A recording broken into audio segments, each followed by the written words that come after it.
कीटः पेशस्कृतं ध्यायन् कुड्यां तेन प्रवेशितः जाति तत्सत्त्वतं राजन् पूर्वरूपमसंत्यजन् जाति तत्सत्त्वतं राजन् पूर्वरूपमदन्त्यजम्। हे राजन, कीट कोपि कीट कौन सी गोटे कीट को तेन पेशस्कृत कुड्यां स्वगृहं प्रवेशित निरुद्ध सन। पेशस्कृत मान भ्रमर। भ्रमर कौन कला कौन सी गोटे कीट को से प्रवेश करी घर भितर आबद्ध करदेला। पेशस्कृत निरोधकं बलवन्तं कीटं ध्यायन् भयेन चिंतयन्। भ्रमर द्वारा आबद्ध होइतिबा से दुर्बल कीट कौन कला सब ध्यान कला क्या को बलवान भ्रमर को कीटटा नहीं आसी रखीदेला गोटे घर भी छोटिया घर भितर रास्ता बंद करदेला से भितरे थाई कीट चिंता करछि पूर्व रूपम असत्यजम अपरि नेव तत्सत्वतां तस्य पेशस्कृतं सत्वतां सारूप्यं प्राप्नोति। ये भ्रमर कथा चिंता करी से पूर्व रूप को छाड़िला भ्रमर रूप धारण कला। तेनैव देहो नाना सारूप्यं दृश्यते तदा किं वक्तव्यं देहांतरेण सारूप्यं घटत इति। ये प्रकार चिंता करी तार ये अवस्था है देहांतर पर स्वरूप प्रकाशित हो कौन कह। हे राजन, पेशस करी भ्रमर कर्तुक कौन से को दुर्बल कीट स्वगृह आनीत। भ्रमर कौन कला गोटे कीटटा को निज घर को नहीं आसला वो आबद्ध होई ताको आबद्ध करला घर भितर रास्ता बंद करदेला। भयरे सर्वदा यही निरोधकारी बलवान कीटेर चिंता करते करते से पूर्व शरीर परित्याग ना करिए क्रमे क्रमे तद्रूप प्राप्त हुआ था के सूत्रांग देहांते जे ध्येय वस्तुर स्वरूप लाभ घटे तद विषय कौन बा ये पूर्व शरीर त्याग करने कीटड़ा ताको भ्रमर को चिंता करके भ्रमर रूप हो मरीनी से भ्रमर को चिंता करी करी पूर्व रूपम असंत्यजन तत्सत्वतां तस्य पेशकृतं सात्म्यतां सारूप्यं मान से भ्रमर कथा रूप को चिंता करी करी एक कीटर रूपड़ा परिवर्तन हो अब कहले देहांतरण सारूप्यं किं वक्तव्यं आ देहांतर समय देह अवसान समय जो विषय चिंता करी मरी थी जड़े तार पर जे से स्वरूप लाभ हम न हम किए।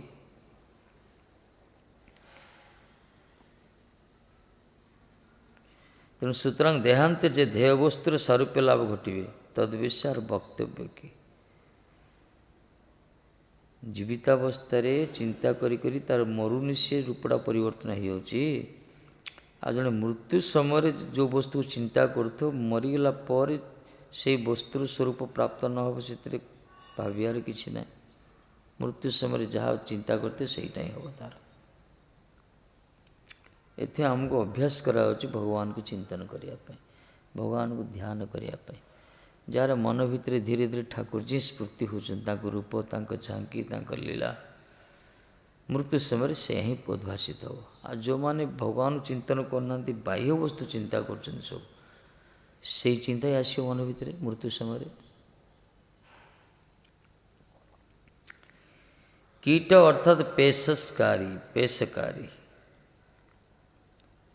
अन्य कीट ताहार समान रूप प्राप्त हुए पूर्व रूप अर्थात पूर्व देह त्याग ना कर पूर्व देह को त्याग न करी से पूर्व देहटा रूपांतरित हो जाए माने परिवर्तन हो जाए भ्रमर को चिंता करी करी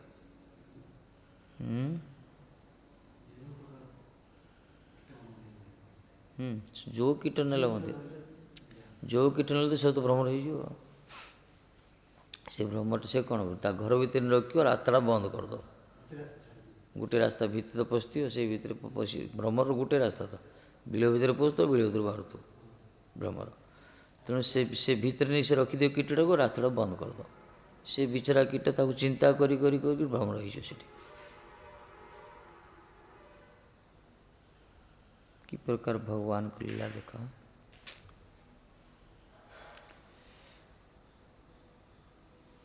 भ्रमर के पिला धरन किए बिल भितर थी गोटे डिआसली खोल नब से भर रखियो बंद कर दो गो गो गो गो के धरन माटी नहीं बड़ डिआसली खोल हो सिगरेट खोल हो नहीं खुला रखियो बोले से भर आसो बंद कर दो से भर गो गो हो रखले गोटे चार्ज चलो से गोटे रास्ता तो से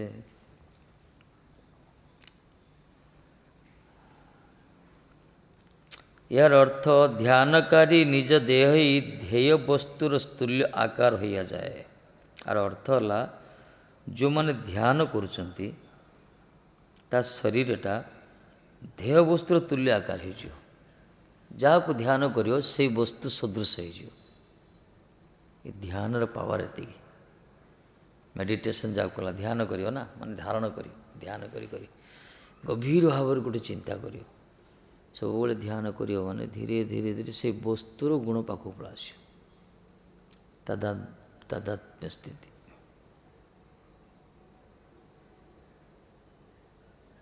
इतने सत वस्तु ध्यान करने कहुई ध्यायत विषयानुपुंस विषय को ध्यान कले विषय भीतर डूबी रही तेणु मत जो ध्यान कर मन स्मारत चिंता मज्जीव प्रबिल्यते भगवान कहते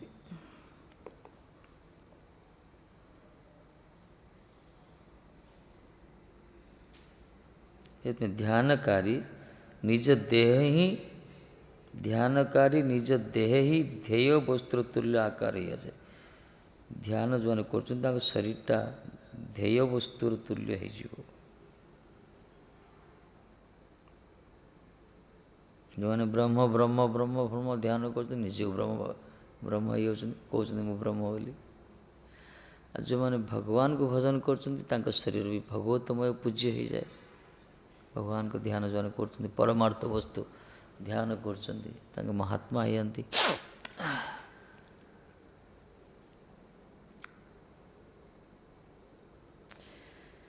कहला जीवन ध्रुव प्रवृत्ति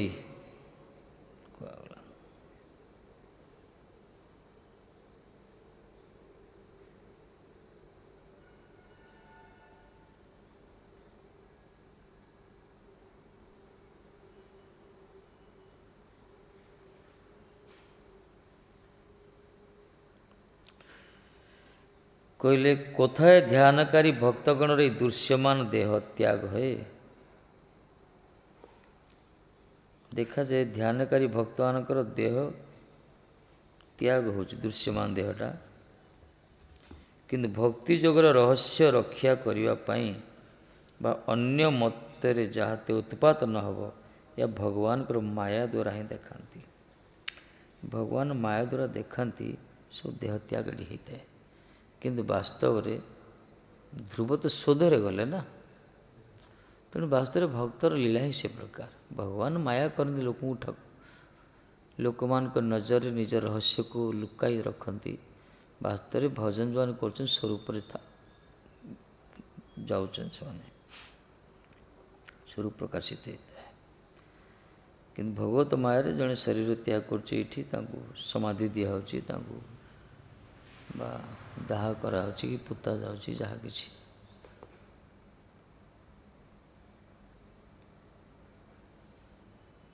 ବାସ୍ତବରେ ଭକ୍ତର ମୃତ୍ୟୁ ତ ନାହିଁ।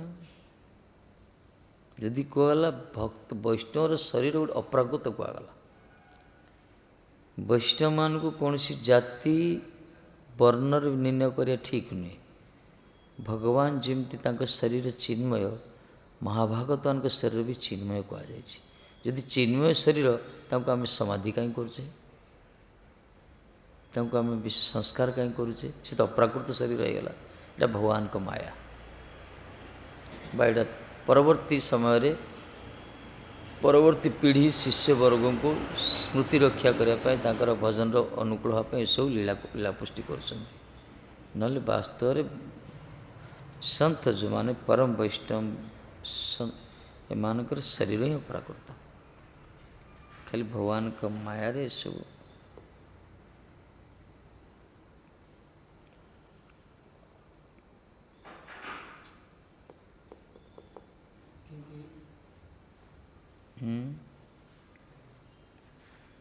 କ'ଣ ହେଲା? କେତେ ଭକ୍ତ ପଳେଇଛନ୍ତି? କେହି କ'ଣ, କେତେ ଭକ୍ତ ଯାଇଛନ୍ତି।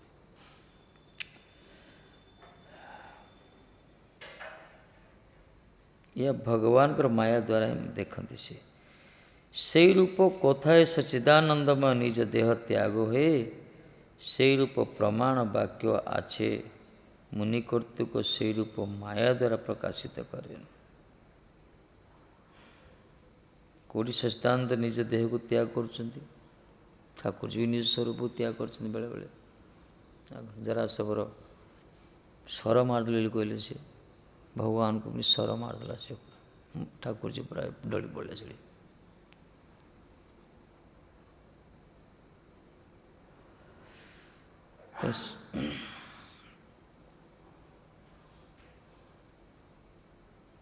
ସେ ରୂପ ମାୟା ଦ୍ୱାରା ପ୍ରକାଶିତ କରନ୍ତି।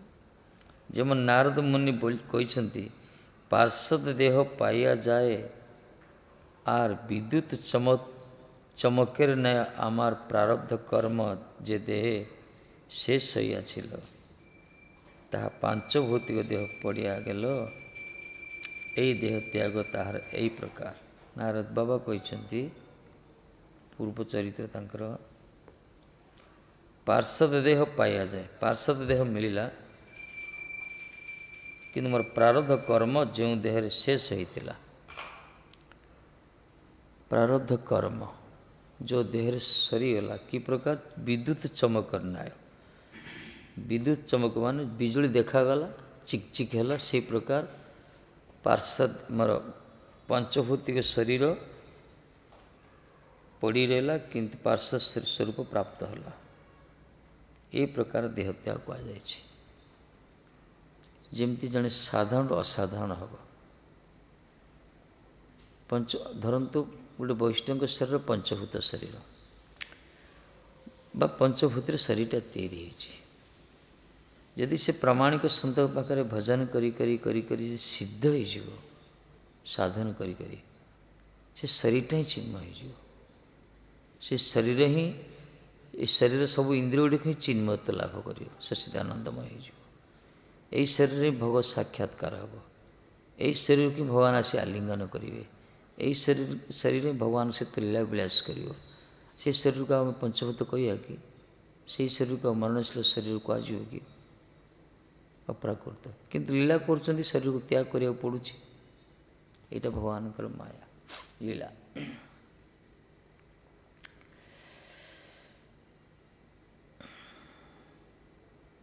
ତାଙ୍କର ଦେହ ତ୍ୟାଗ ଏହି ପ୍ରକାର। ପାଞ୍ଚଭୌତିକ ଦେହଟା ରହିଯିବ, ପାର୍ଷଦ ଶରୀର ପ୍ରାପ୍ତ ହେବ। କି ପ୍ରକାର? ଆକାଶରେ ବିଜୁଳି ଦେଖାଯିବ। ଆକାଶରେ ବିଜୁଳି ଦେଖାଗଲା, ବାସ୍ ତାପରେ ଉଭାନ ହେଇଗଲା। ସେ ପୁରା ସାଧନ କଲେ ପଞ୍ଚଭୂତ ଶରୀର ନଷ୍ଟ ହୋଇଯିବ, ପାର୍ଷଦ ଶରୀର ପ୍ରାପ୍ତ ହେବ। ସାଧନ ଚମତ୍କାର ଏ ପ୍ରକାର ଭଜନର। କିନ୍ତୁ ସେ ଭଜନ ଆନୁଗତ୍ୟ ଭଜନ ହେବା ଦରକାର।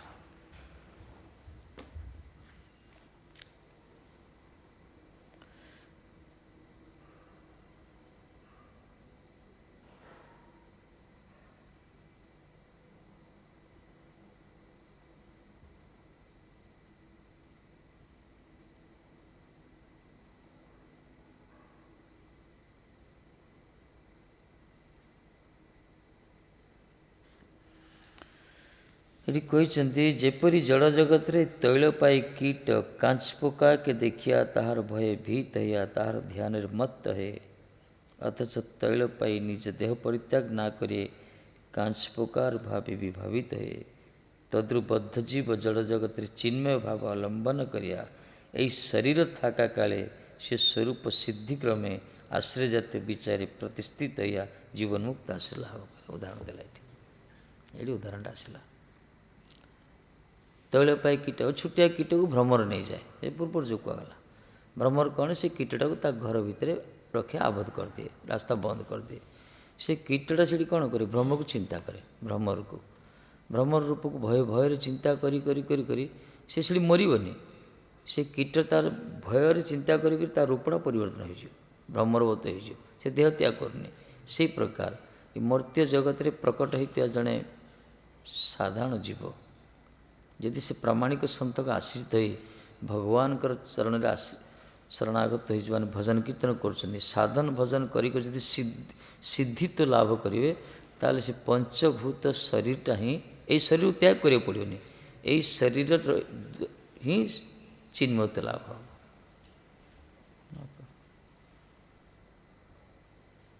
କିଛି ସମୟ ପୂର୍ବରୁ ଜଗାଇ ମାଧବ ପେଟେ ମାତା ଲାଗି ପଡ଼ୁଥିଲେ ସେମାନେ ଲୋକ ତାଙ୍କୁ ଦେଖିଲେ କ'ଣ କରୁଥିଲେ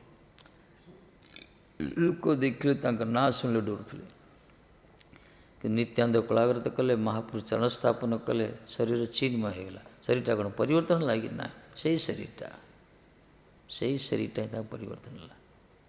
ସାଧାରଣ କଥା ଆମେ ପ୍ୟାଣ୍ଟ ସାର୍ଟ ପକାଇ ବୁଲୁଥିଲେ କିଏ ଆମକୁ ପଚାରୁଥିଲା ତୁ ତାର ଏରା କରୁଥିଲେ କିଏ ଗାଳି କରୁଥିଲା କିଏ କ'ଣ କହୁଥିଲା ନିନ୍ଦା ଅପବାଦ କରୁଥିଲା କିନ୍ତୁ ବର୍ତ୍ତମାନ ସବୁ ଦଣ୍ଡବତ ହେଉଛନ୍ତି ପ୍ରଣାମ କରୁଛନ୍ତି ରୂପଟା ସେମ୍ କିନ୍ତୁ ଏଇ ରୂପ ବର୍ତ୍ତମାନ ଗୁରୁବର୍ଗ କୃପାରୁ ଆମେ ଭଗବାନଙ୍କ ପାଖରେ ପହଞ୍ଚି ଯାଇଛେ ଯେଉଁ ଶରୀରଟାକୁ କେହି ସମାଜରେ ପଚାରୁନଥିଲେ ସେଇ ଶରୀରଟା ମହତ୍ ଜଣଙ୍କ ଅହେତୁକ କୃପାରୁ ଭଗବାନଙ୍କ ପାଖରେ ଆମେ ଅଛେ ସେଥିପାଇଁ ସମାଜରେ ଆର ସମ୍ମାନ ଆସିଗଲା ଏଇ ଶରୀର ଲୋକ ସାଧୁ କହିଲେ ବୈଷ୍ଣବ କହିଲେ ମହାତ୍ମା କହିଲେ ଶରୀର ପରିବର୍ତ୍ତନ କରିନା ଆମ ଗୁରୁଦେବ କ'ଣ ନାକଡ଼ାକୁ ଆଖିଡ଼ାକୁ ରୂପଡ଼ା ପରିବର୍ତ୍ତନ କଲେ କିଛି କରିନାହାନ୍ତି ଖାଲି ଶରୀରକୁ ଶୋଧନ କଲେ ସେ ମାର୍ଗ ଦେଖେଇଲେ এই ପ୍ରକାର ଯେଉଁମାନେ ସାଧନ କରିକି ସିଦ୍ଧ ହେଇଯାନ୍ତି ଆମେ ତ ସାଧନ କିଛି କରିନେ କରିବା ପାଇଁ ଆସିଛେ ଖାଲି ଯେଉଁମାନେ ବାସ୍ତବରେ ସାଧନ କରିକି ସିଦ୍ଧି ହେଇଯାନ୍ତି ତାଙ୍କ ଶରୀର ଚିନ୍ମୟତ୍ୱ ସେଇ ଶରୀରରେ ହିଁ ଭଗବାନ ବିଳାସ କରନ୍ତି ସେଇ ଶରୀର ଦ୍ୱାରା ହିଁ ମାଧ୍ୟମରେ ଭଗବାନ ଜଗତରେ ଲୀଳା ବିଳାସ କରନ୍ତି ଭଗବାନ ତାଙ୍କ ଶରୀର ଛାଡ଼ି କୁଆଡ଼େ ଯାଆନ୍ତିନି ପରା ପ୍ରବିଶନ୍ତି ହୃଦୟ ତେଷାଂ ମୁଁ ତାଙ୍କ ହୃଦୟ ଭିତରେ ପ୍ରବେଶ କରେ କି ପ୍ରକାର ନିଜ ଲୋକ ସର୍ବତାପ ବିହାୟ ଠାକୁରଜୀ କହିଛନ୍ତି ମୁଁ ମୋର ଲୋକକୁ ତ୍ୟାଗ କରି ମୋର ଧାମକୁ ମୋର ଲୋକକୁ ତ୍ୟାଗ କରି ମୁଁ ସେ ତାଙ୍କରି ହୃଦୟ ଭିତରେ ପ୍ରବେଶ କରେ ସୂତ୍ରେ ମଣିଗଣ ବିଶେଷ କରି ଭକ୍ତି ସୂତ୍ର ପନନ୍ତ ଭକ୍ତି ସୂତାରେ ବାନ୍ଧି ହେଇଯାଏ କେଉଁମାନଙ୍କ ହୃଦୟରେ ଯେଉଁମାନଙ୍କ ହୃଦୟରେ ଭକ୍ତି ଦେବୀ ନୃତ୍ୟ କରନ୍ତି ଯେଉଁମାନଙ୍କ ହୃଦୟ ଭିତରେ ଭକ୍ତି ଦେବୀ ନୃତ୍ୟ କରନ୍ତି ଏ ତ୍ରିଭୁବନ ମଧ୍ୟରେ ସେମାନେ ଧନ୍ୟ କୁହାଗଲା ସେଇ ଭକ୍ତ ହୃଦୟ ଭିତରେ ସେଇ ଭକ୍ତର ସେ ହୃଦୟ ଭିତରେ ଭକ୍ତି ଦେବୀକୁ ଦର୍ଶନ କରି ଠାକୁରଜୀ ବି ରହିପାରନ୍ତିନି ସେ ଗୋଲୋକକୁ ତ୍ୟାଗ କରି ଆସି ତା ହୃଦୟ ଭିତରେ ପ୍ରବେଶ କରନ୍ତି ଭକ୍ତି ସୂତାରେ ବାନ୍ଧିକି ରହିଯାଆନ୍ତି ଛାଡ଼ିକି ଯିବା ପାଇଁ ଇଚ୍ଛା କରନ୍ତିନି ତେଣୁ ଶରୀରଟାକୁ ତିଆରି କରାଯାଏ ଏଠି ସେଇ ଶରୀର ଭିତରେ ଶରୀର ପରିବର୍ତ୍ତନ ହୁଅନ୍ତି ତେଣୁ ଭଗବାନଙ୍କର ଯେଉଁମାନେ କୁହାଗଲା ପରା ଏଇ ଶରୀର ଥାକା କାଳେ ଏ ଶରୀର ରହିଥିବ ନିଜର ସ୍ୱରୂପ ସିଦ୍ଧି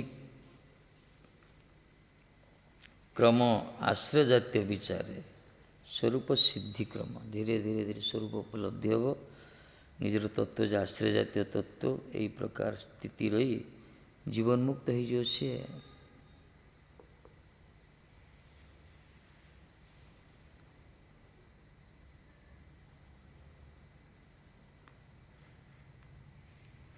କାଠଟା ଚନ୍ଦନ ହେଇଯାଉଛି ନା କ'ଣ ମଳିଆ ପବନ ବାଜିଲେ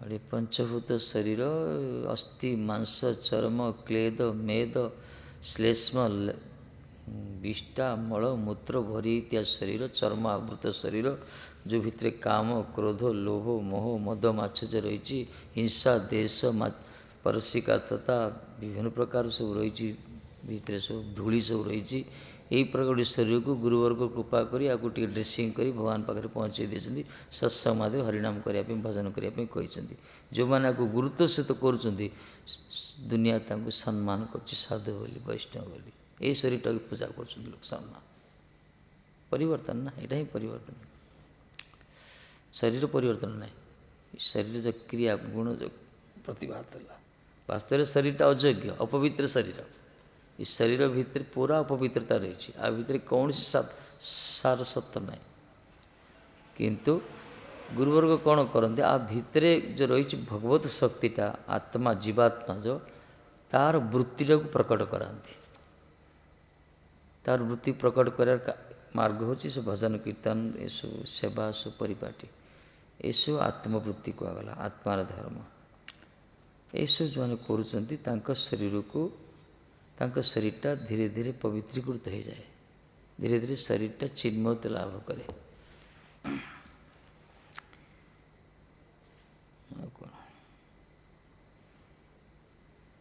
यही चक्षु भगवान को देखा समर्थ नुहे आ कौन चक्षुटा को बाहर कर दिया आउ गोटे आखि दिज्व भगवान देखापी ना ना भजन कीर्तन करू करू संस्कार जदि से प्रकार हो चक्षुरे जो जागतिक रूप देखले जो चक्षु भितर जो उन्मादना सृष्टि होची आमर दृष्टिकोण दृष्टिभंगीटा आम चक्षु दर्शनेन्द्रिय आमर जगतर रूप देखा आकर्षित होची किंतु जो भजन कीर्तन प्रभाव महत् कृपार प्रभाव ये चक्षु संसार रूप प्रति सेटा आसक्त हेनी परमार्थ रूप प्रति आसक्त हो तार दृष्टिभंगी परिवर्तन हो कर्ण सब प्रशंसा शुणापी इच्छा करछि श्रवणेन्द्रिय सब जगतर कथा शुणापी भल लगे किंतु यही श्रवणेन्द्रिय द्वारा ही भजन कीर्तन करू करू भगवान कथार ही आनंद मिल यही सब जिते सब रही जमी जिहा पूर्वर अमेध्य खाऊला जिते आम पथक आसी नथिले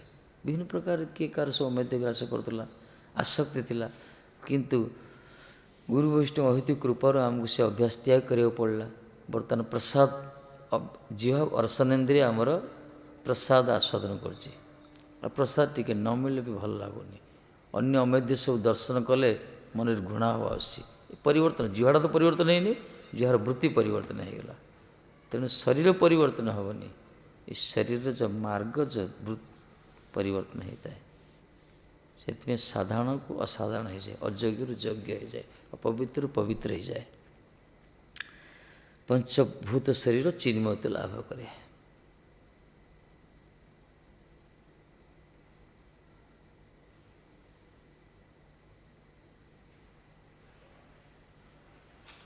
के भाविदेव जो मु साधु हो गली मत लोग सम्मान कर दुर्बुद्धि मन न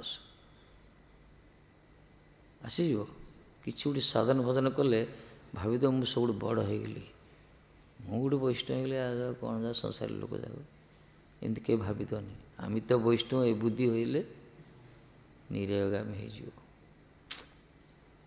बरं आमको जहाँ मिलूँ आज सम्मान बा जहाँ किसी समाज रे गोटे स्थिति अच्छी लोक मानकर दृष्टिकोण आम मानकर गोटे महत्व स्थापित होची आर अंतराल रे केवल से गुरुवर्गन कृपा वैष्णव मान कारी कृपा ना से माध्यम आम पथक आसले आम निज इच्छा आसने जन्म ही दौड़ी आसने आम तेणु आमर जिते सेयर से देवा दरकार ताहले आम कृतज्ञ आमर परमार्थ पत्र आम अग्रसर हो पारिया जदि आम से प्रकार शरणागतिर अभाव हो ताहले निज भीतर गोटे अभिमान आसो मु भजन करुँच मु वैष्णव मु सब जानी ये आसी से नष्ट करद भजन रुचित करद ड्रेसटा फोपाड़ी देले कई पचारे आमको किए पचारे कई पचारे ये ड्रेसटा अच्छी तिलक माली अच्छी सब किसी प्राप्त होची आपको जो त्याग करदे समाज रे कई आमको पचारे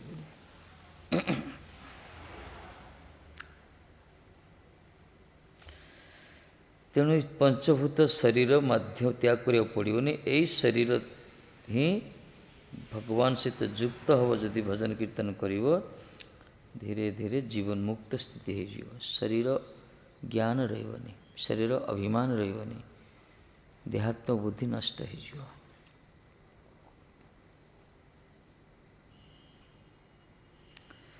ସ୍ଥିର ବୁଦ୍ଧି ହିଁ ତନ୍ମୟତା ଲାଭର ପ୍ରଧାନ ଅବଲମ୍ବନ ବା ସ୍ଥିର ବୁଦ୍ଧି, ଅବିଚଳିତ ବୁଦ୍ଧି, ମାନେ ବୁଦ୍ଧି ପୁରା ଫିକ୍ସ, ପୁରା ଭଗବାନଙ୍କ ଯୁଗଳ ସରକାର ଚରଣରେ। ଯେଉଁ ବୁଦ୍ଧି ଜଗତର କୌଣସି ପ୍ରଲୋଭିତ ବସ୍ତୁରେ ମାନେ ଜଗତର ପ୍ରତି ପ୍ରଲୋଭିତ ହେବନି, ଜଗତର କୌଣସି ପ୍ରଲୋଭନ ବସ୍ତୁ ଦ୍ୱାରା ସେ ପ୍ରଲୋଭିତ ହେବନି, ଜଗତର କୌଣସି ଆକର୍ଷଣୀୟ ବସ୍ତୁ ପାଖରେ ସେ ଆକର୍ଷିତ ହେବନି। ଯେଉଁ ବୁଦ୍ଧି କି କେହି ଜଗତରେ କିଣି ପାରିବନି, କେହି ଟାଣି ପାରିବନି, କେହି ଯେଉଁ ବୁଦ୍ଧି ଭଗବାନଙ୍କ ଚରଣରେ ସ୍ଥିର ହେଇଥିବ, ସା ବୁଦ୍ଧି ତନ୍ମତି ଜୟା କୁହାଗଲା। ଭଗବାନଙ୍କ ଚରଣରେ ଯେଉଁ ବୁଦ୍ଧି ସ୍ଥିର ପୁରା, ତାକୁ କେହି କିଣି ପାରିବେନି, ଭଗବାନଙ୍କ ଚରଣ କଳୁ ତାକୁ କେହି ହଟେଇ ପାରିବେନି, ସେଇ ସ୍ଥିର ବୁଦ୍ଧି। ହରିଦାସ ଠାକୁର କହିଲେ ନା, ଖଣ୍ଡ ଖଣ୍ଡ ହି ଦେହ ଜୟ ଯଦି ପ୍ରାଣ ତବୁ ନା ଛାଡ଼ି ଆମେ ବଦନେ ହରିନାମ। କହିଲେ ଆରେ ମହାରାଜ, ମୋ ଦେହକୁ ଖଣ୍ଡ ଖଣ୍ଡ ପିସ୍ ପିସ୍ କରିଦିଅ ପଛେ, ମୁଁ ହରିନାମ ଛାଡ଼ିପାରିବିନି। ଏଇ ପ୍ରକାର ବୁଦ୍ଧି ଯାହାର ଅଛି, ଭଲେ ଯାହା ବି ହେଇଯାଉ, ଭଗବାନଙ୍କ ଭଜନରୁ ମୋତେ କିଏ ଦୂର କରିପାରିବନି। ଯେତେ କ୍ଷତି ହଉ, ଯେତେ ଅସମ୍ମାନ ହଉ, ଯେତେ ଯାହା ହଉଛି, ସମାଜ ଆମକୁ ନ ପଚାରୁ, ବନ୍ଧୁବାନ୍ଧବ ଆମକୁ ତ୍ୟାଗ କରିଦିଅନ୍ତୁ, ଜଗତ ଆମକୁ ନିନ୍ଦା କରୁ, ତଥାପି ଭଜନ ଛାଡ଼ିବା ଦରକାର ନାହିଁ। ଏ ହେଉଛି ପ୍ରଭୁପାଦଙ୍କ ବିଚାର ବି, ଆମ ଗୁରୁ ରୂପାନୁଗ ଧାରା।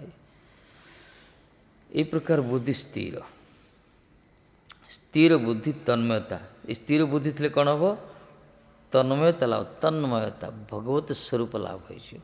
ଭଗବାନ ପ୍ରତି ଯେମିତି ଗୋପୀମାନେ ପୁରା ତନ୍ମୟ ଭାବ କୁହାଗଲା, ତତ୍ମୟ, ତତ୍ ମାନେ ଭଗବାନ ଠାକୁରଜୀ ଶ୍ରୀକୃଷ୍ଣ ସ୍ୱରୂପ ହେଇଗଲେ ଯେ ଗୋପୀମାନେ ବଂଶୀ ଧରିକି ବେଳେବେଳେ ଅଭିନୟ କଲେ, ନିଜେ ନିଜେ କିଏ ନିଜେ ନିଜେ କୃଷ୍ଣ ହେଇଗଲେ, ନିଜେ ନିଜେ ସବୁ ଲୀଳା ସବୁ ବିଳାସ କଲେ, କିଏ କୃଷ୍ଣ ଭଳିଆ ଷ୍ଟାଇଲରେ କଥା କହିଲେ, କୃଷ୍ଣ ଭଳିଆ ଅଙ୍ଗଭଙ୍ଗୀ ପ୍ରଦର୍ଶନ କରି ଚାଲିଲେ ମଧ୍ୟ ସେ ପ୍ରକାର।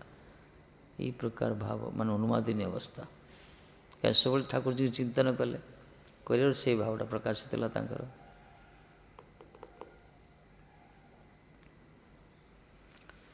ତେଣୁ ସ୍ଥିର ବୁଦ୍ଧି ତନ୍ମୟତା ଲାଭର ପ୍ରଧାନ ଅବଲମ୍ବନ, ଏଇଟା ହିଁ ଆଶ୍ରୟ, ପ୍ରଧାନ ଆଶ୍ରୟ। ତନ୍ମୟତା ଲାଭ କରିବା ପାଇଁ, ଭଗବତମୟ ସ୍ଥିତି ଆସିବା ପାଇଁ ବୁଦ୍ଧିଟାକୁ ସ୍ଥିର କରିବା ଦରକାର।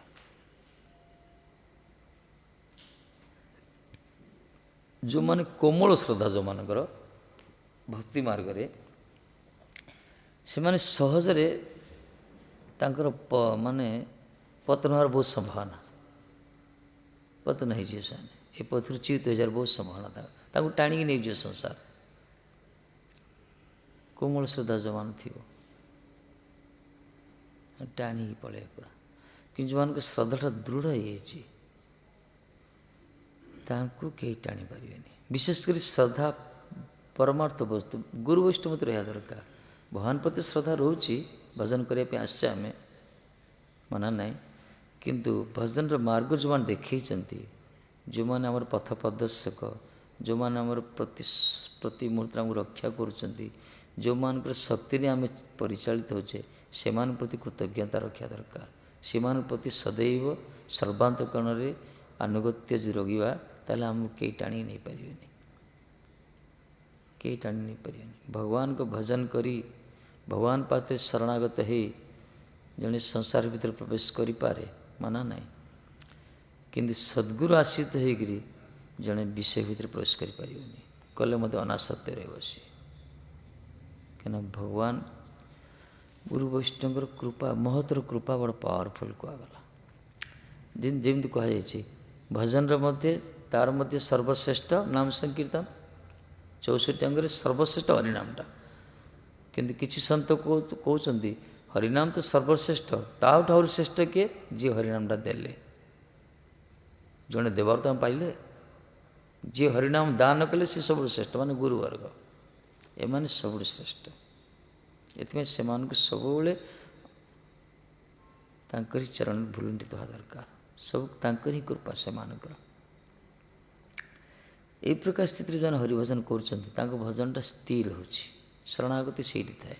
କିନ୍ତୁ ଯେଉଁମାନଙ୍କର ଶରଣାଗତର ଅଭାବ, ସେମାନେ ଯେତେ ଯାହା କରନ୍ତୁ ତାଙ୍କର କିଛି ଅନୁଭବ ହିଁ ହେବନି। ଯଦି ସଂସ୍କାର ଥିବ କରିବେ, ଯାହା ବି ହେଲେ something is better then Nothing, ନାଇଁ ମାମୁଁଠୁ କ'ଣ ଭଲ, କିଛି ତ ଗୋଟେ ହେଉଛି ବାସ୍। ତ ତେଣୁ ବୁଦ୍ଧି ସ୍ଥିର କରିବା ଦରକାର। ସ୍ଥିର ବୁଦ୍ଧି କେହି ହଟେଇ ପାରିବେନି।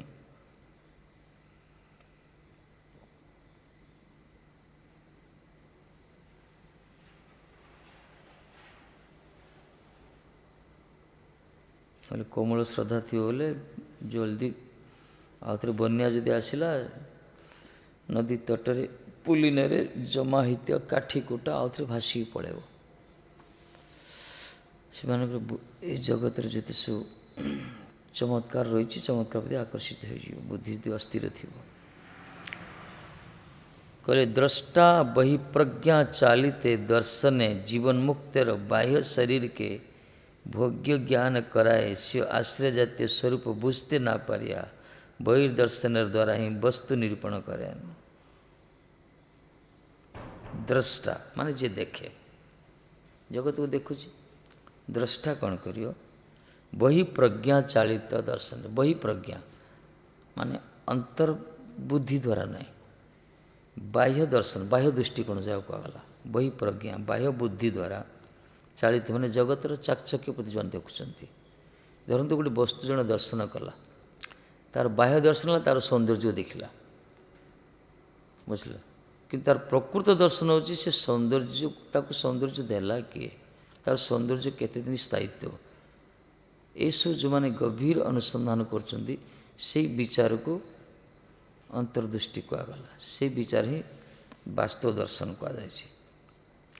तेणु जो द्रष्टा बहिप्रज्ञा चालित दर्शन रे एमाने कौन करती बाह्य दर्शन करी जीवन मुक्त पुरुष मान बाह्य शरीर को भोग्य ज्ञान कराए से आश्रय जातीय स्वरूप बुझते ना पारिया बहिर्दर्शन द्वारा ही वस्तु निरूपण करती।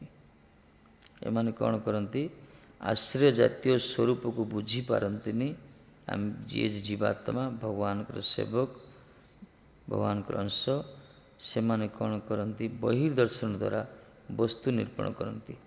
बाह्य दर्शन देखती वैष्णव मान देखी मर्त्य बुद्धि करती गुरुवर्ग देखी मध्य जाति बुद्धि करती विभिन्न प्रकार निज भक्त चिन्ह पारंतिनी जगतर प्रत्येकटा वस्तु को भोग्य भाव रे भोक्ता भाव में दर्शन करती भोग्य वस्तु भावती यह बाह्य प्रज्ञा कहगला। किंतु जो माने आध्यात्मिक ज्ञान रे आरूढ़ प्रवीण अछंती से माने केवल कौन सी वस्तु को वस्तुर बाह्यटा को देखती वस्तुर स्वरूप चिंतन करती।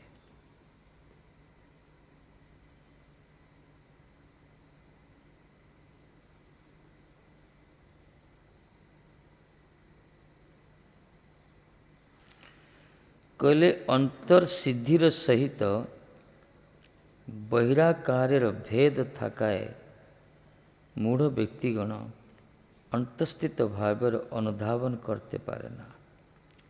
अंतसिद्धिर सहित अंतकरण सिद्धि जो कहला आत्मस्वरूप बहिराकार भेद बाह्य स्वरूप गोटे भेद अच्छी बाह्याकार जमी आत्मा आ शरीर शरीरी शरीर देही देह आर भेद थिबारु मूढ़ व्यक्ति माने अंतस्थित भाव अनुधावन कर पारନ୍ତି अंतस्थित भावटा को बुझी पारନ୍ତି से बाह्य देखते ना बाह्य रूपटा को देखते बास बाह्य रूपटा को भोग्य ज्ञान दौड़ती कि से रूपटा जीवन मुक्त से यहाँ चिंता करते धरतु गोटे वस्तु आम देखिले तार सौंदर्य आकर्षित धावित होचे किंतु सी जो भगवान अंश ये विचारटा रोनी आमर सेमती जो माने जो मानकर मूढ़ कहुए मूढ़ व्यक्ति माने अंतस्थित भाव को अनुधावन करि पारंतिनी बरं बाह्य आकारटा को स्वयं देखती।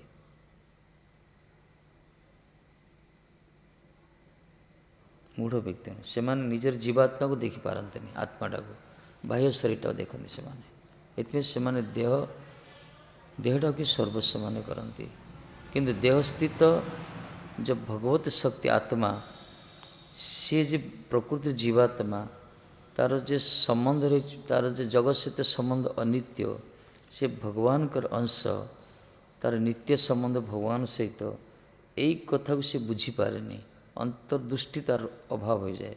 ସେ ଖାଲି ବାହ୍ୟ ଚମଡ଼ା ଶରୀରଟାକୁ ଦେଖେ ସବୁବେଳେ, ଏଇ ଶରୀରଟାକୁ ସେ ସବୁବେଳେ ରକ୍ଷା କରେ, ଏଇ ଶରୀର ପ୍ରତି ଆକର୍ଷିତ ହୋଇଥାଏ, ଏଇ ଶରୀର ହିଁ ତାର ସର୍ବସ୍ୱ ଥାଏ।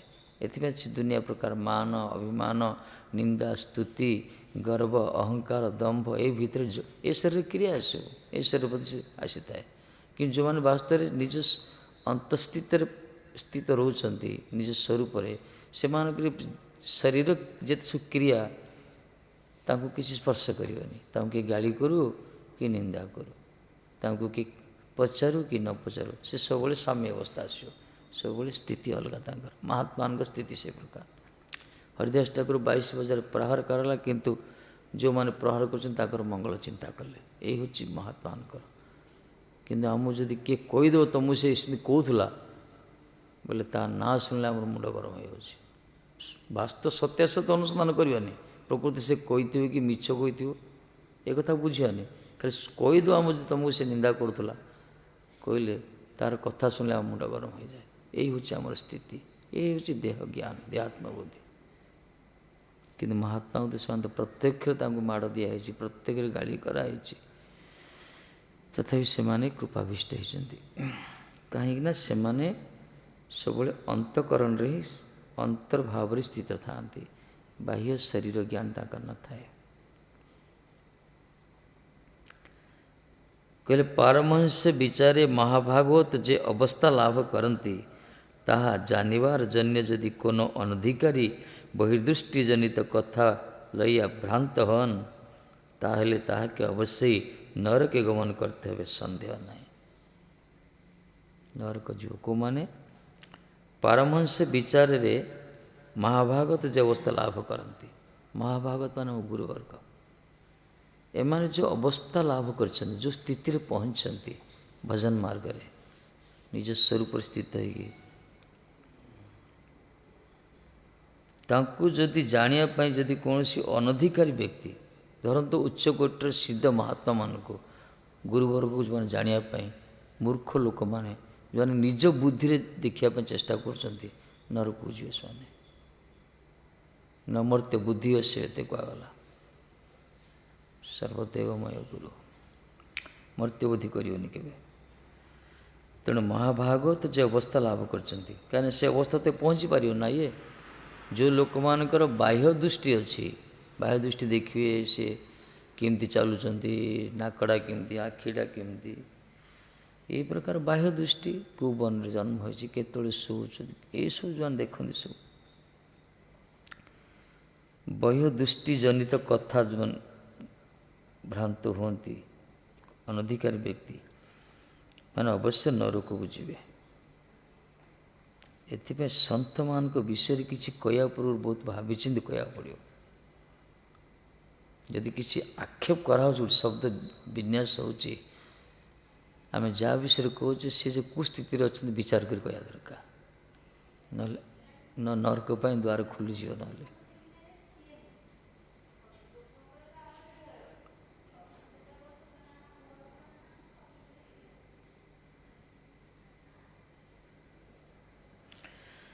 ତେଣୁ ମହାଭାଗବତମାନେ ଯେଉଁ ଅବସ୍ଥା ପ୍ରାପ୍ତ ହୋଇଛନ୍ତି, ସେ ଅବସ୍ଥାକୁ ଆମେ ଚିନ୍ତାତୀତ ଅବସ୍ଥା, ସେମାନେ ଯେଉଁ ସ୍ଥିତିରେ ଥାଆନ୍ତି, ସେମାନେ ଯେଉଁ ସ୍ଥିତିରେ ପହଞ୍ଚିଛନ୍ତି, ତାଙ୍କୁ ବୁଝିବାଟା ବଡ଼ କଷ୍ଟ, ସାଧାରଣ ଲୋକ ବୁଝିପାରିବେନି। ରସିକ ପାଗଳ ଥିଲେ ନା, ଏବେ ଅପ୍ରକଟ ହେଇଗଲେ ମହାତ୍ମା। ସେ ଯେଉଁ କପଡ଼ା ପିନ୍ଧୁଥିଲେ ଯିଏ ଶୁଣିଲେ ହସିବ। ଆମେ ଶୁଣିଛେ କୃଷ୍ଣ ଯେମିତି ସବୁ, କୃଷ୍ଣ ବଳରାମ ଯାଇଥିଲେ ଜୋକର ଭଳିଆ, ସବୁ କପଡ଼ା ସେମିତି କପଡ଼ା ପିନ୍ଧୁଥିଲେ ମହାତ୍ମା, ଯାହା ପିନ୍ଧିଲେ ପିନ୍ଧି ପକେଇଲେ। ସେ ପୁରୁଷ କପଡ଼ା କି ସ୍ତ୍ରୀ କପଡ଼ା ବୁଝିପାରିବେନି। ପାଗଳ ତ, ପ୍ରେମ ପାଗଳ। ତାଙ୍କୁ ବାହ୍ୟ ଲୋକ ଯିଏ ଜାଣିନଥିବ ଭଜନ କ୍ରିୟା, ସେ କ'ଣ ବୁଝିବ? କିଛି ବୁଝିପାରିବନି, ପାଗଳଟା ହିଁ କହିବେ ତାଙ୍କୁ। ତେଣୁ ବାହ୍ୟ ଦୃଷ୍ଟିରେ ସନ୍ଥମାନଙ୍କୁ ବୁଝି ହେବନି, ତାଙ୍କର ବାହ୍ୟ କ୍ରିୟାଟାକୁ ଦେଖିକି ବୁଝିପାରିବନି। ବହୁତ ମହାତ୍ମା ଅଛନ୍ତି ବାହ୍ୟରେ ଗୋଟିଏ କ୍ରିୟା କରୁଥାଏ, କିନ୍ତୁ ତାଙ୍କର ଅନ୍ତର୍ନିହିତ ଉଦ୍ଦେଶ୍ୟ ବୁଝିପାରିବନି ନିଜ ବୁଦ୍ଧି ଦ୍ୱାରା। ସେଇ ସ୍ଥିତି ନ ପହଞ୍ଚିଲେ ଆମେ ତାଙ୍କୁ ଜାଣିପାରିବାନି। ବେଳେବେଳେ କହିଦିଅନ୍ତି ନା, ପ୍ରାୟ ଗୁରୁ ବେଳେବେଳେ ଉଚ୍ଚକୋଟୀର ମହାତ୍ମାଙ୍କର ଦୋଷ ଦର୍ଶନ ହୋଇଯାଏ, କିନ୍ତୁ ସେଟା ଦୋଷ ନଥିବ, ସେଟା ଜଗତ ପ୍ରତି ଶିକ୍ଷା ଥିବ, ସେଟା ତାଙ୍କର କୌଣସି ଲୀଳା ହେଇଥିବ। ତାକୁ ଯଦି ଅଳ୍ପ ବୁଦ୍ଧି ସମ୍ପନ୍ନ ସାଧକ ବା ବହିର୍ମୁଖ ଲୋକମାନେ ଦେଖିବେ କିଛି ବୁଝିପାରିବେନି, ବରଂ ନ ବୁଝି କ'ଣ ତା ବିଷୟରେ ଚର୍ଚ୍ଚା କରିବେ, ସେ ବିଷୟରେ କିଛି ସମୀକ୍ଷା କରିବେ, ସେଥିରେ ଅପରାଧୀ ସୃଷ୍ଟି ହେବ, ନରକାୟନ ହେଉଛି। ଏ ହେଉଛି ଅସୁବିଧା, ମାରାତ୍ମକ ସ୍ଥିତି ଭଜନ ମାର୍ଗରେ। କାହିଁକିନା ଆମ ବୁଦ୍ଧିଟା ଶୁଦ୍ଧ ନାହିଁ ନା, ଆମ ବୁଦ୍ଧିଟା ଜଡ଼ ବୁଦ୍ଧି। ଆମ ବୁଦ୍ଧିଟା କୁବୁଦ୍ଧି, ସୁବୁଦ୍ଧି ନାହିଁ ଆମର ବୁଦ୍ଧି। ଆମ ବୁଦ୍ଧିଟା କୁବୁଦ୍ଧି, କାହିଁକିନା ସଂସାର ସହିତ ସମ୍ବନ୍ଧ ଅଛି, ଏ ଶରୀର ସହିତ ସମ୍ବନ୍ଧ ଅଛି ଆମ ବୁଦ୍ଧିଟା। ଏଇ ବୁଦ୍ଧି ଦ୍ୱାରା ଅପ୍ରାକୃତ ତତ୍ତ୍ୱକୁ ଆମେ ନିର୍ଣ୍ଣୟ କରିପାରିବାନି, ଅସମ୍ଭବ। ଏଠି ଶରଣାଗତି ଦରକାର, ଏଇଠି ନହେଲେ ବୁଝିବାଟା ବଡ଼ କଷ୍ଟ।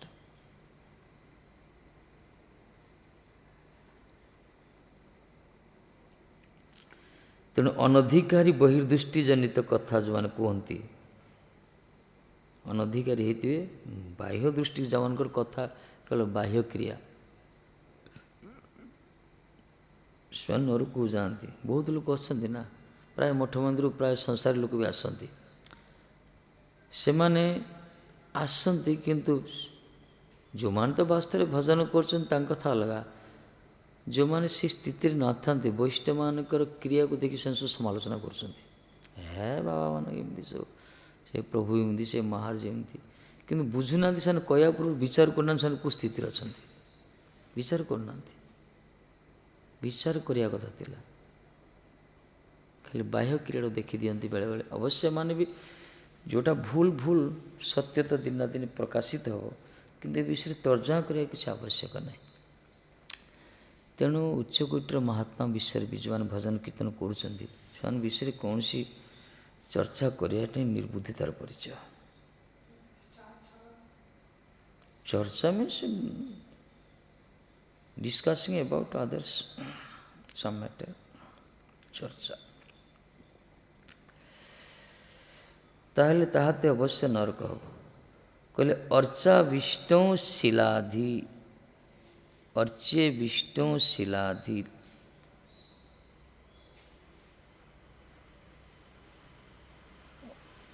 ଆଉ କ'ଣ ଏସବୁ କୋଉଠି ଶ୍ଲୋକ, ଏଇଟା ଭାଗବତ ଶ୍ଲୋକ।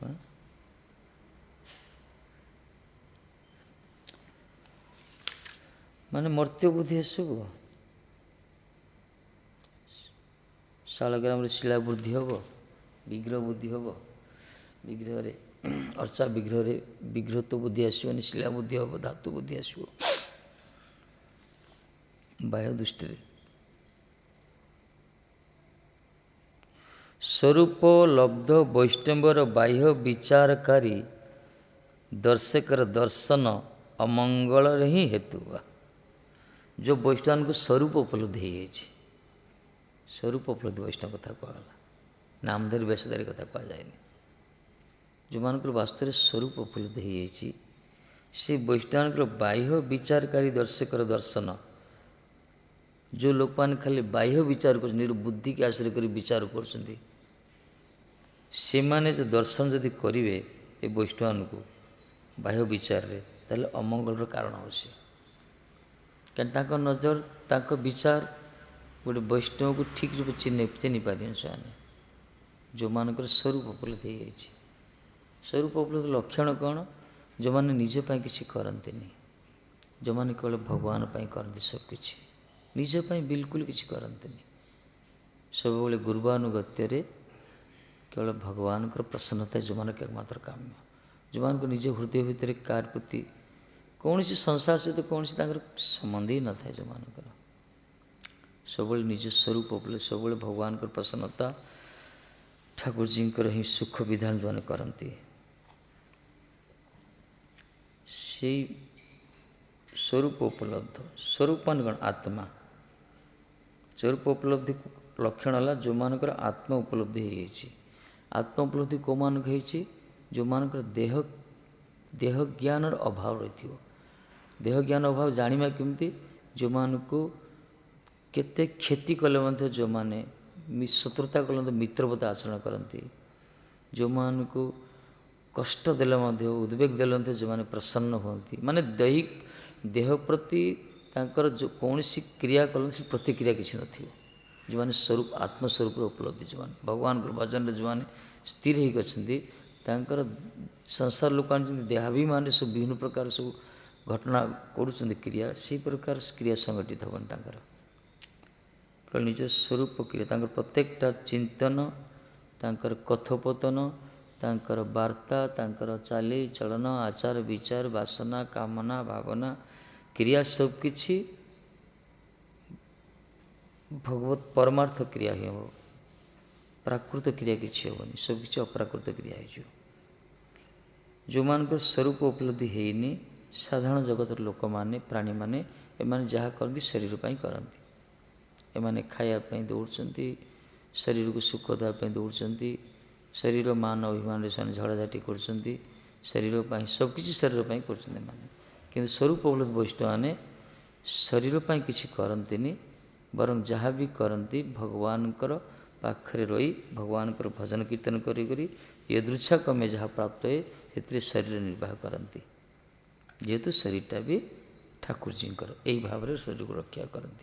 ଗୋପୀମାନେ ଶୃଙ୍ଗାର କରୁଥିଲେ, ବିଚାର ଥିଲା ଶ୍ୟାମସୁନ୍ଦରଙ୍କୁ ଦର୍ଶନ କରିବା ପାଇଁ, କିନ୍ତୁ ବର୍ତ୍ତମାନର ସବୁ ଶୃଙ୍ଗାର ହେଉଛି ଠାକୁରଙ୍କୁ ଦର୍ଶନ କରିବା ପାଇଁ, ନିଜ ପାଇଁ ହେଉଛି, ସମାଜକୁ ଦେଖିବା ପାଇଁ।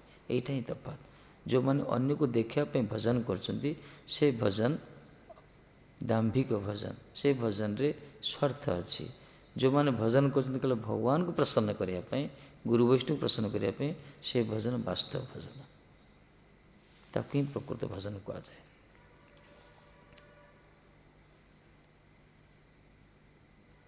ସେମାନେ ସ୍ୱରୂପ ଉପଲବ୍ଧି ବୈଷ୍ଣବ। ତେଣୁ ବାହ୍ୟ ବିଚାରକାରୀ ଯେଉଁମାନଙ୍କର ବିଚାରଟା ବାହ୍ୟ ବିଚାର ଅଛି, ପ୍ରାୟ ଲୋକ ବାହ୍ୟରେ ଦେଖନ୍ତି ନା, ବାହାରଟା ଦେଖନ୍ତି, ସେମାନେ ବାହ୍ୟ ରୂପଟା ଦେଖନ୍ତି, ବାହ୍ୟ କଥାଟା ଦେଖନ୍ତି, ବାହ୍ୟ ସବୁ ବିଚାର କରନ୍ତି। ବାହ୍ୟ ଦର୍ଶନକାରୀ ଦର୍ଶକର ଦର୍ଶନ ଅମଙ୍ଗଳର କାରଣ। ତର୍ଜନେହି ଗୀତାରେ କହିଲେ ଅପିଚେତ୍ ସୁଦୁରାଚାର ଭଜତେ ମାମାନନ୍ୟ ଭାବ ସାଧୁରେବସ୍ୟ ମନ୍ତବ୍ୟ ସମ୍ୟକ୍ ବ୍ୟବସିତୈଷ କ୍ଷିପ୍ରଂ ଭବତି ଧର୍ମାତ୍ମା ସସ୍ୱଚନ୍ତି ନିଗଚ୍ଛତି କନ୍ତେ ପ୍ରତିଜାନୀୟ ନାମେ ଭକ୍ତ ପ୍ରଣଶ୍ୟତି। ଏଥିପାଇଁ ଶ୍ଲୋକ ପାୱାରଫୁଲ୍ ଶ୍ଲୋକ ଉଠିଲେ। ଅପିଚେତ୍ ସୁଦୁରାଚାର ଭଜତେ ମାମ୍ ଅନନ୍ୟ ଭାବ, କହିଲେ ହେ କୁନ୍ତି ପୁତ୍ର, ଯେଉଁମାନେ ସୁଦୁରାଚାରୀ, ଯେଉଁମାନେ ଅନନ୍ୟ ଭାବରେ ଆଉ କାହାରି ପାଖରେ ଶରଣାଗତ ନ ହୋଇ କେବଳ ମୋତେ ହିଁ ଭଜନ କରନ୍ତି, ତାଙ୍କୁ ସାଧୁ କହିବ। ଅନନ୍ୟ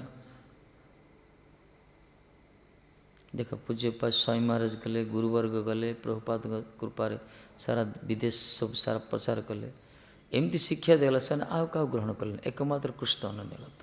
କିନ୍ତୁ ଆମର ଯେତେ ସବୁ କିଏ ସୋମବାର ଶିବ ପାଖକୁ ଯାଉଥିବେ, ଶୁକ୍ରରେ ସନ୍ତୋଷ ପାଖକୁ ଯାଉଥିବେ, ଗୁରୁବାର ଲକ୍ଷ୍ମୀ ପାଖକୁ ଯାଉଥିବେ, ତାଙ୍କୁ ଭୋଗ ଦେଉଥିବେ, ସେଇଟା ଆଣି ଖାଇ ଦେଉଥିବେ। ଅନନ୍ୟ ଭାବନା ଏଇଠି। ଯେଉଁମାନେ ଅନନ୍ୟ ଭାବରେ ଅଛନ୍ତି ତାଙ୍କୁ ହିଁ ସାଧୁ କୁହାଗଲା। ଆଉ କାହା ପାଖରେ ଶରଣାଗତ ନୁହେଁ, ଏକମାତ୍ର କୃଷ୍ଣଙ୍କ ଶରଣାଗତ, କୃଷ୍ଣଙ୍କ ଶରଣ। କୃଷ୍ଣ ତାତ୍ପର୍ଯ୍ୟମୟ ସେବାରେ ଯେଉଁମାନେ ତତ୍ପରଶୀଳ, ଯେଉଁମାନଙ୍କ ସେବାର କୌଣସି ଉଦ୍ଦେଶ୍ୟ ନଥାଏ ସମାଜରୁ ସମ୍ମାନ ପାଇବା ପାଇଁ ବା ନିଜେ କିଛି ପ୍ରତିଷ୍ଠିତ ହେବା ପାଇଁ ବା ଲୋକଙ୍କ ଠାରୁ କିଛି ବାହାବା ସାଉଁଟିବା ପାଇଁ, ଏସବୁ ଉଦ୍ଦେଶ୍ୟ ଯବା ନଥାଏ, କେବଳ ଭଗବାନଙ୍କ ପ୍ରସନ୍ନତା ପାଇଁ ଯେଉଁମାନେ ସତତ ନିଯୁକ୍ତ ରହୁଛନ୍ତି, ଅନନ୍ୟ କୁହାଗଲା। ସାଧୁରେ ଅବଶ୍ୟ ମନ୍ତବ୍ୟ, ତାକୁ ସାଧୁ କୁହାଯିବ। କାହିଁକିନା କ୍ଷିପ୍ରଂ ଭବତି ଧର୍ମାତ୍ମା, ଏମାନେ ଅତି ଶୀଘ୍ର ଦୌଡ଼ିବେ, ଧର୍ମପଥରେ ମାନେ ଜଲ୍ଦି ଦୌଡ଼ିବେ, ଯେଉଁମାନେ ଅନନ୍ୟ ଭାବରେ ଥାଆନ୍ତି। କିନ୍ତୁ ଯେଉଁମାନଙ୍କର ମନ ବିଚଳିତ, ଯେଉଁମାନେ ଦୁନିଆ ସବୁ ଭିତରେ ସବୁ ବିଷୟରେ ଜାଣିଥାଉ, ସେମାନେ ତାଙ୍କର ଧର୍ମପଥରେ ଦୌଡ଼ି ପାରିବେନି, ସେମାନେ ଅଟକି ଯିବେ। ହଁ ଭଗବାନ ତ ଭଗବାନ, ଦୌଡ଼ି ପାରିବେନି। ଏଥିପାଇଁ ନା ସେମାନେ ବେଶୀ ଆଡ଼ଭାନ୍ସ ନା। ଦେଖୁନ ଆମର ସେଦିନ ପୂଜ୍ୟପାଦ ବିଷ୍ଣୁ କହୁଥିଲେ, ବିଦେଶ ମାନେ କିଛି ରଖିନାହାନ୍ତି, ଯେତେ ବହି ଆମର ସବୁ ଟ୍ରାନ୍ସଲେଟ୍ କରିଦେଲେ, ଏତେ ଆଡ଼ଭାନ୍ସ ମାନେ। ସେ କଥା ପଢ଼ୁଥିଲା ମହାରାଜ କହୁଥିଲେ, ଆମର ଯେତେ ସବୁ ଖୋଳତାଡ଼ କରି ବହି ସେମାନେ ସବୁ ଅନୁବାଦ କରିଦେଇଛନ୍ତି। ଥରେ ସେମାନେ ରାସ୍ତା ଧରିଲେ ମାନେ ସେମାନେ ଛାଡ଼ୁନାହାନ୍ତି, କେଉଁଟା ପୁରା ଗଭୀରକୁ ଯାଉଛନ୍ତି ସେମାନେ। କିନ୍ତୁ ଆମମାନଙ୍କର କ'ଣ ହେଉଛି, ଖେଚଡ଼ି ହେଇଯାଇଛି, ଅନନ୍ୟ ଭାବ ନାହିଁ, ଅସୁବିଧା ଅଛି ସେଇଟା। ଏଥିପାଇଁ କହିଲେ କ୍ଷିପ୍ରଂ ଭବତି ଧର୍ମାତ୍ମା, ଏମାନେ ଧର୍ମପଥରେ ଜଲ୍ଦି ଦୌଡ଼ିବେ, ଏମାନେ ଯେଉଁମାନେ ଅନନ୍ୟ ଭାବରେ ଅଛନ୍ତି। ତେଣୁ ସାଧୁ କୁହାଯିବ ସେମାନଙ୍କୁ।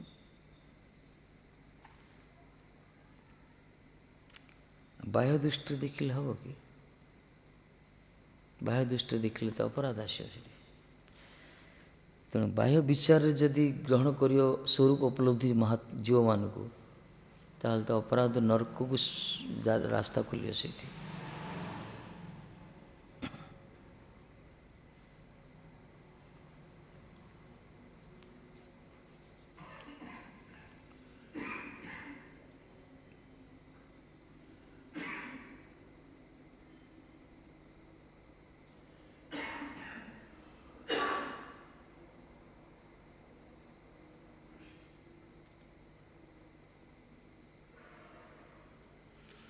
ये तो सत्य।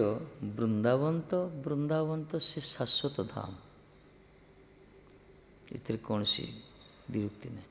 किंतु सारा विश्व आज विश्रुत है वृंदावन केवल आमरी गुरुवर्ग मान सारा दुनिया आसी टाणिक आसला से विशेषकर यही जो प्रचार प्रसार द्वारा तार कारण यहाँ कहीं समझ आसते ना पूरा आपको गभीरतार सहित अनुध्यान कर विषय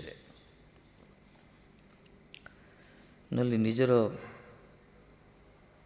निजर शिक्षा निजर संस्कार निजर जते सब त्याग करी यही संस्कार को ग्रहण करी पूरा गभीर भीतर प्रवेश करते सहज गुरुवर स्पेशल कृपा ना यहाँ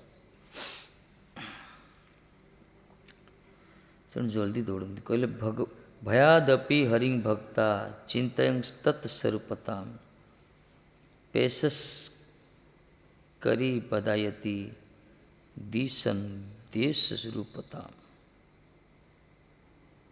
भयादपि हरिं भक्त्या चिंतयंस्तत्स्वरूपम भयर मध्य ना कौन चिंता करियो भगवान को से स्वरूप प्राप्त होगा।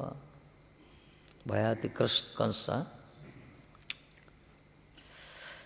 पेशस करी जो प्रकार कीट जो प्रकार चिंता करी ब्रह्म रूप प्राप्त होला देश स्वरूपता।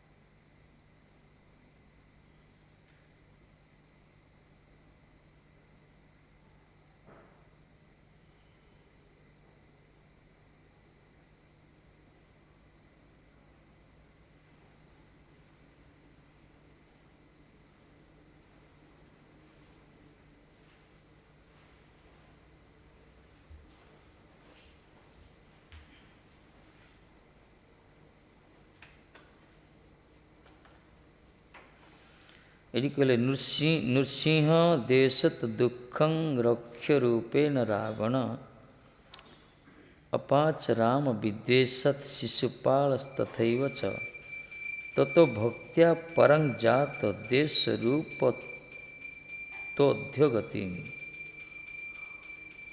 तस्मात् सर्व गुणेद्रिक विद्वेषत सर्वदोषवान भवेदीति स्वरूपोत्तम देशदेह पुरुषस्य ही इति भागवत तंत्र को आगला। हिरण्यकश्यप नृसिंह को देश कले रावण राम जी को शिशुपाल ठाकुर जी को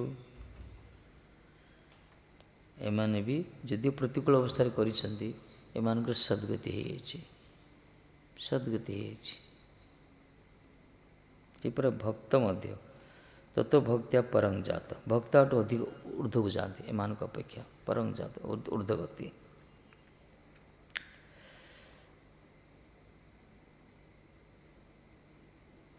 से कहले तं यथा योत्थ उपासते तदेव भवति जे जो प्रकार उपासना करियो से प्रकार प्राप्त होगा।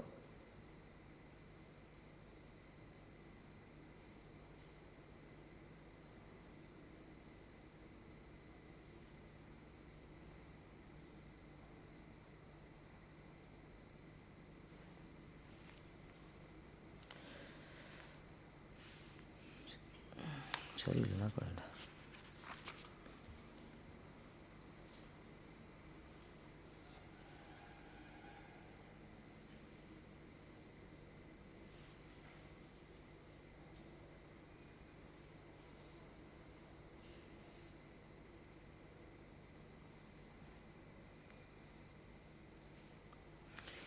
एवं गुरुभ्यो एतेभ्यो एषमे शिखितामति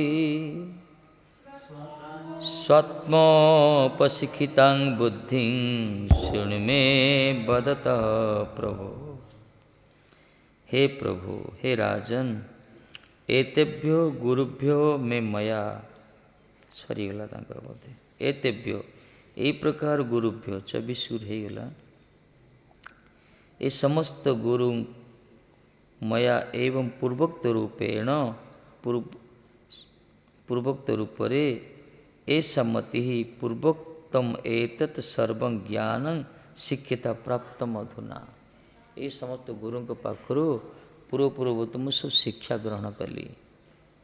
बदतः कथयतः मे मम सकाशत् स्व आत्मशिखितां स्वात्मन देहात् उपशिखितां बुद्धि ज्ञान शृणु। कहले हे राजन, यही सकल गुरुर निकट होते आमी पूर्वोक्त क्रमे ये समस्त शिक्षा लाभ करिछि। संप्रति स्वदेह होते शिक्षा करियाछि, निज देहरु मु शिक्षा करछि ताहा कहछि शुण। शेष गुरु 25 नंबर गुरु, 25 नंबर गुरु ना 24 गुरु तो कहले यही सब गुरु पाखु मु सब शिक्षा ग्रहण करिछि, किंतु बर्तमान मो देह को मु गुरु करछि, मो देहरु भी मु शिक्षा करछि। आम देहटा भी आम गुरु, ये देह भी बहुत शिक्षा दिए। से कथा कहछि शुण बोली कहले। कहले स्वदेहादपि शिक्षितम आह, निज देह होते शिक्षार विषय कहते। आमको देहटा मिली, देह गुड़ी शिक्षा दे किए जानी कि अवधूत जी कह बोलता देह भी शिक्षा दूचे। ये शरीर भी गोटे आमर गुरु, शरीर आमको शिक्षा दो। विभिन्न गुरुवर्गर बहिर आकार दर्शन करिया आमी आमार बुद्धि के जे रूप शिक्षा लाभ प्रस्तुत करियाछि से आत्मविषय शिक्षित बुद्धिर कथा कहछि। कहले विभिन्न गुरुवर्गंकर बाह्य क्रिया को सब दर्शन करी मो बुद्धि द्वारा जेपरि शिक्षा लाभ प्रस्तुत करिछि से आत्मविषय वर्तमान शिक्षित बुद्धि कथा कहछि शुण। निज देह कथा कहबे एडिया काली पढ़िया कौन कहते। हाँ टाइम